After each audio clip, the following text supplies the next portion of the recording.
Alain, propos sur la religion. Croyance et foi. Dès que j'aperçus le révérend père Philéas, alerte et prudent autant qu'un vieux loup gris, je devinai qu'il ne voulait point parler de politique. « Eh bien, me dit-il, monsieur l'incrédule qui croyez à tout, vous croyez donc à la résurrection pascale ?»« Comment, lui dis-je, n'y croirais-je pas quand les oiseaux eux-mêmes la célèbrent? Et j'y croyais déjà cet hiver. Telle est la vraie foi, car croire au passé seulement, cela est faible. »« Figure, dit-il, grossière figure. J'entends mieux la résurrection. »« Et moi aussi, lui dis-je, je l'entends mieux. Car il y a un magnifique ensemble en ce réveil, et la plante répond au soleil. En voulant appeler divine cette force universelle que tout homme adore en ce temps pascal, je ne fais point une mauvaise métaphore. Toutes les métaphores, dit-il, sont mauvaises. Le Fils de Dieu, qui s'est fait homme, a été tué par les pouvoirs romains, et il est ressuscité le 3e jour, comme il l'avait prédit. Cela, le croyez-vous? J'ose dire, lui répondis-je, que je le crois mieux que vous, autant que l'idée dépasse le fait. Mais, dit-il, c'est un fait, et il faut croire le fait. Je crois, lui dis-je, bien plus. Une loi enferme des millions de faits, et plus.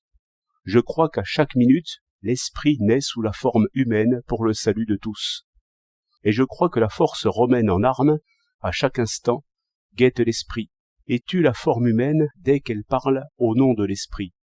Et, avant de la tuer, l'insulte et la flagelle et l'expose entre deux voleurs.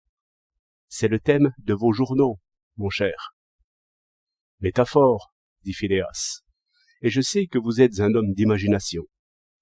Non point, dis-je, mais c'est plutôt vous qui êtes œil de chair seulement, si vous croyez que ce drame de l'esprit contre la force s'est joué une fois seulement, et qu'il n'y a plus de force romaine, ni de passions ivres, ni de lâche prudence, ni de croix pour ceux qui annoncent la paix de l'esprit. Vous-même, vous renouvelez chaque jour ce sacrifice, en cette cérémonie que vous appelez la messe. Et il faut pourtant que ces images signifient quelque chose. N'avez-vous pas dit 100 fois en vos sermons que la seule pensée de la haine et de la vengeance crucifie le Sauveur encore une fois? Ne voulez-vous pas donner à comprendre?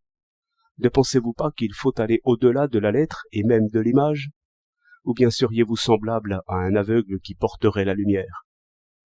Mon royaume n'est pas de ce monde, a dit la sagesse, et nous sommes livrés aux passions. Parole profonde, en effet, lui dis-je, et le système romain, celui-là même qui vous a donné cette croix de guerre, ne promet rien de bon à ceux qui essaient de penser selon la justice. Mais enfin, mon salut est le vôtre, et celui de tout homme doit être de ce monde. La récompense dans l'autre vie, soit, mais la tempérance, la justice, toutes les vertus enfin dans celle-ci. Quelle laide hypocrisie si, disant que je veux mon salut, je pensais en même temps qu'il n'est pas possible par la bonne volonté. Le révérend père Philéas me considérait avec étonnement. Il est incroyable, dit-il, que je vous retrouve, après cette sévère épreuve, toujours le même, toujours dupe de folles espérances, toujours audacieux devant la nécessité, toujours rêveur, toujours gardien d'utopie. Prenez garde, mon cher, que vous êtes en retard de 10 ans. Cet esprit est mort. Mais, lui dis-je, il ressuscitera le 3e jour. Je crois entendre déjà des cris d'hirondelles. 11 avril 1921.